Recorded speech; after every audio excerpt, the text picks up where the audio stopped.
नमस्कार. आज आपण सुपरफूड असणाऱ्या पालकची भाजी कशी करायची हे पाहणार आहोत. एक जुडी घरामागील पालक स्वच्छ धुवून निवडून घेतला. कढई ठेवलेल्या कढईमध्ये तेल टाकलं. त्यानंतर जिरे मोहरी टाकून मिरच्या टाकल्या. मिरच्या ह्या तुम्ही तुमच्या आवडीनुसार कमी जास्त करायचं. त्यानंतर एक मोठा कांदा बारीक चिरून घेतलेला तो टाकला. 15-20 लसणाच्या पाकळ्याची पेस्ट करून घेतलेली आहे ती टाकली. अर्धा चमचा हळद टाकून कांदा अगदी लालसर होईपर्यंत भाजून घ्यायचा आहे. पालकाचे फायदे तर तुम्हाला माहीत आहे. पालक खाल्ल्यामुळे रोगप्रतिकारक शक्ती वाढते, पोट साफ होतं, हाडं मजबूत होतात. लोहाचं प्रमाण शरीरातील कमी झालं असेल तर पालकची भाजी खाल्ल्यानंतर ते वाढतं.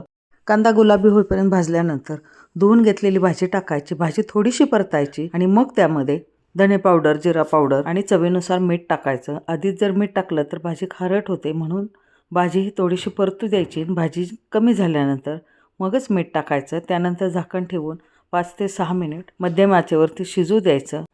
भाजीतील पूर्णपणे पाणी आटल्यानंतर 2 चमचे भाजून घेतलेल्या शेंगदाण्याचं कूट टाकायचं आणि पुन्हा भाजी मिनिटभर परतायची. 10 ते 15 मिनिटातच अशा प्रकारे पालकाची पौष्टिक अशी सुकी भाजी तयार होते.